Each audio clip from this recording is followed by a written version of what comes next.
produksi perusahaan, lalu grafik penjualan PT Pupuk Indonesia pada tahun 2016 sampai tahun 2020, dan yang terakhir tentang perencanaan penjualan baru PT Pupuk Indonesia.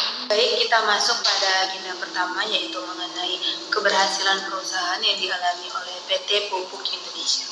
Yang pertama itu mengenai produksi pupuk yang mencapai 12 juta ton.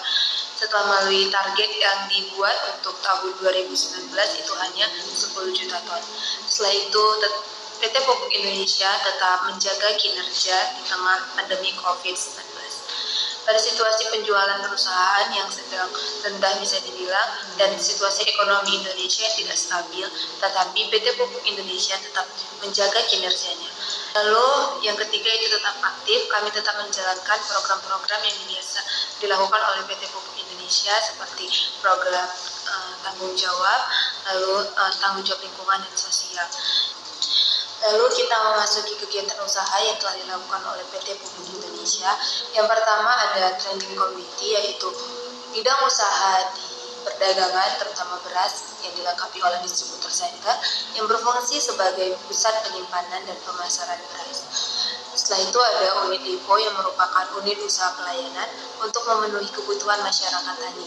Setelah itu ada pengoperasian mesin rice to rice yang beralokasi di Indramayu dengan kapasitas 4 ton per jam. Setelah itu ada pengembangan RBO atau mesin pemproses bahan baku yang berupa bakul. Lalu ada riset pertanian seperti penugasan dari PT Pupuk Indonesia yang terkait pengembangan lahan pertanian.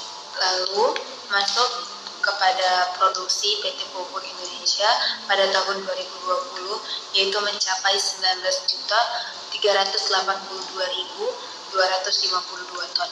Sebelumnya PT Pupuk Indonesia hanya menargetkan sekitar 16,4 juta ton. Ini mengalami kenaikan yang cukup signifikan sekitar 3 juta ton. Bisa kita lihat ini adalah produksi perusahaan dari mulai tahun 2016 hingga tahun 2020, yaitu yang pertama ada pupuk. PT Pupuk Indonesia sendiri menargetkan untuk memproduksi sebanyak 4, juta ton, tetapi realisasi yang didapatkan dari tahun 2020 mendapatkan 12 juta, 2 ton. Jika dilihat dari tabel berikut ini, produksi perusahaan itu mengalami kenaikan sekitar 117,78%, dan yang paling banyak pencapaian dari produksi yaitu adalah produk samping yang dengan pencapaian sebesar 169,59%. Tapi jika dilihat dari semua produksi PT Pupuk Indonesia pada tahun 2020, semua mencapai target yang telah ditetapkan, dan juga beberapa dari produk mencapai realisasi dari tahun 2019. Berikut adalah grafik penjualan PT Pupuk Indonesia dari tahun 2016 hingga tahun 2020. Dapat kita lihat rata-rata penjualan pupuk Indonesia terdapat pada yang tertinggi, yaitu pupuk SPO, kecuali pada tahun 2019 yang tertinggi penjualan itu terdapat pada pupuk non SPO.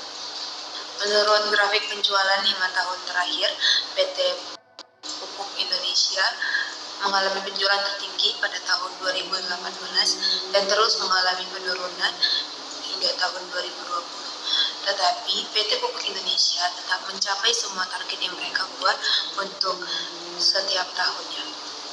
Dan di tengah pandemi COVID-19, PT Pupuk juga tetap mencapai targetnya, realisasi produksi dan penjualannya tetap sesuai dengan target yang telah dilakukan. Lalu kita masuk kepada rencana penjualan baru PT Pupuk Indonesia berdasarkan segmen geografis untuk tahun 2021. Yang pertama ada penjualan domestik, yaitu perusahaan menargetkan sebanyak 86,96% penjualan, dan selanjutnya ada penjualan ekspor. Perusahaan menargetkan sebanyak 13,4% penjualan. Jadi secara keseluruhan penjualan yang direncanakan oleh PT Pupuk Indonesia pada segmen geografis itu sebanyak 100%. Untuk mencapai penjualan yang telah direncanakan oleh PT Pupuk Indonesia pada tahun 2021, perusahaan perlu melakukan beberapa tindakan, yaitu dengan mempertahankan sumber daya manusia perusahaan yang unggul untuk berada dalam persaingan industri pangan. Selain itu juga berada dalam persaingan pasar bebas. Perusahaan juga perlu melakukan berbagai efisiensi sehingga dapat meminimalisir biaya-biaya yang tidak diperlukan. Perusahaan juga mempertahankan bahkan meningkatkan volume penjualan untuk menekan biaya, bahkan meningkatkan keterbatasan waktu simpan yang dimiliki. Mempertahankan jaringan pasar juga merupakan salah satu strategi perusahaan untuk menstabilkan penjualan.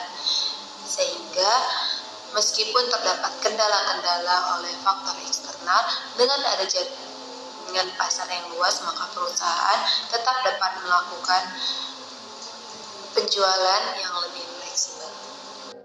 Baik, sekian dari presentasi saya mengenai laporan bisnis PT Pupuk Indonesia pada tahun 2020 dan perencanaan yang dapat dilakukan untuk tahun 2021. Semoga